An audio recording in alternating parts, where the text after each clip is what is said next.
Chris Newsom, ipapalit nga ba kay Kefe Ravena? At bakit nga ba ito mangyayari? Yan ngang ilan sa mga maiinit na pag-uusapan natin sa videos na ito, mga ka-idol. Usapang PBA muna tayo mga ka-idol, kung saan itong si Joseph Iriobo nga ay nabigyan ng 1-year contract ng Magnolia Hotshots para maglaro sa next season, kung saan mas nakita nga ang galing nitong si Iriobo nung PBA on tour. Tiyak malaking addition itong si Iriobo sa lineup ng Magnolia Hotshots. At sa katatapos namang William Jones Cup na tila naging kulelat nga ang rain or shine mga ka-idol na nagpresenta ng Pilipinas, sinabi nga ni Coach Sheng Yao, masakit mang aminin pero meron na tayong ganong factor na medyo iwan tayo sa Asia. Ang bilis ng progress ng basketball sa kanila. Bago tayo dumako mga ka-idol para sa exciting update para sa Gilas Pilipinas, nais muna natin bigyan ng pansin ang ating mga ka-idol na laging nanonood ng ating vlogs. Diyan nga at shout out sa ating ka-idol na si Juan Solig.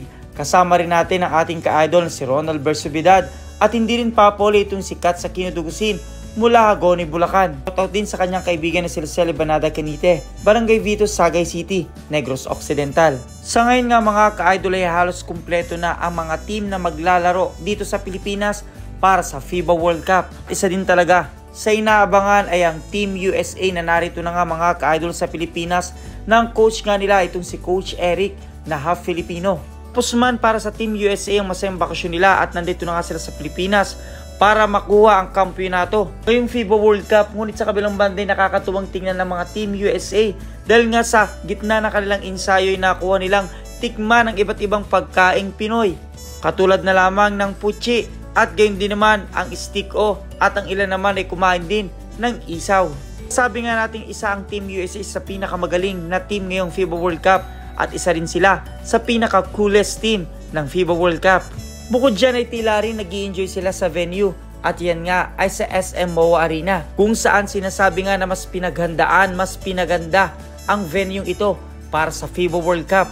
At binigyan na nga ng sulyap mga ka-idol sa ensayo ng iba't ibang team, kung saan binuksan na nga ang ilaw ng SM MOA Arena at makikitang talagang pinaghandaan ito mga ka-idol. At namataan din naman mga ka-idol ang puspusang ensayo ng Angola na isa nga sa makakalaban ng Pilipinas. Gawin din naman ang ensayo ng Greece mga ka-idol. Nandyan din naman ang ilang ensayo ng Gilas Pilipinas. Para naman sa winning history ng Gilas Pilipinas para sa FIBA World Cup mga ka-idol, 1954 nakakuha tayo ng 3rd place, 1959 8th place, 1974 13th place, 1978 8th place, 2014 FIBA World Cup 21st place, 2019 32nd place, at 2023 yan nga'y kaabang-abang mga ka-idol kung makukuha na ng Gilas Pilipinas ang kampyonato. Lalo pa nga't ipinakilala na ang Gilas 12 na kinabibilangan ni Jordan Clarkson, Junmar Fajardo, Scottie Thompson, Roger Pugoy, Dwight Ramos, Kefe Ravena, Jamie Malonzo, Kai Soto, Japit Aguilar, Renz Abando, AJ Edu at CJ Perez. Itong si Bobby Rapers niya hindi nakasama at hindi na nakonsidera mga ka-idol na dapat nga siya ay nakasama rin sa Gilas 12. Dahil di umano itong si Bobby Rapers Jr. sa kalagitnaan na kanilang tune-up games or ensayo ay biglang umalis at pumunta nga sa Bali, Indonesia para puntahan ang kanyang girlfriend na si Senab. At para sa schedule nga ng Gilas Pilipinas, makakalaban nila sa opening day ang Dominican Republic. Susundan niya ng Angola sa 27 at Italy sa 29. Na marami nga excited at sumusuporta dahil nakasama nga ang tatlong hari natin na si Jamie Malonzo, Japet Aguilar at Scottie Thompson. Wala man si Justin Brownlee, ngunit ang laban ito ay hindi lang para sa buong Barangay Ginebra, para na rin sa buong Pilipinas. Hindi naman ay kamangha-mangha at inaabangan ang ilan sa mga naging MVP ng NCAA katulad ni CJ Perez na Season 93 MVP, ni si Scottie Thompson na Season 90 MVP, at si Abando na Season 97 MVP. Kung maraming natutuwa at excited sa ilang mga player sa Gilas 12, tila kabaligtaran naman para kay Kefe Ravena dahil napakarami nga niyang bashers mga ka-idol. Sinasabi nga na hindi deserve ni Kefe Ravena na mapabilang sa Gilas 12. Sabi nga sa spin.ph, why all the Kefe Ravena hate? As expected, the hate meter spiked when Kefe Ravena was included in the roster, and I don't get it. Kefe has been associated with our national team since he was 12 years old.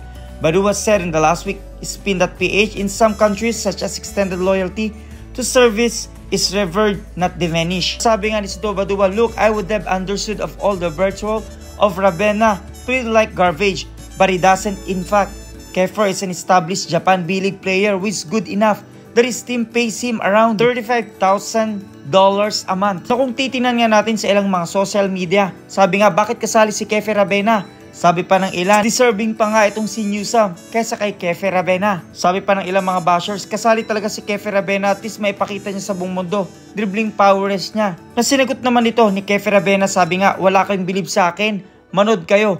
Gugulatin ko ang mundo. Sa ngayon marami nagtatanong kung itong si Chris Newsome ay ipapalit kay Kiefer Ravena dahil nga itong si Kiefer ay maraming bashers at tila sinasabi ngang hindi deserve makasama sa Gilas 12. Wala isipan din mga ka-idol dahil tanging itong si Chris Newsome nga ang nag-iinsayo pa rin na hindi nakasama sa Gilas 12. Na tila committed pa rin itong si Chris Newsome na mapabilang siya sa Gilas 12. Maraming ang haka-haka mga ka-idol na tila maaaring palitan nga itong si Kiefer Ravena kung sakali. O kaya naman, itong si Chris Newsome ay magiging reserve player ng Gilas Pilipinas. Kung kayong tatanungin ko mga ka-idol, mas karapat dapat nga bang si Chris Newsome ang isinama sa Gilas 12 kesa kay Ravena?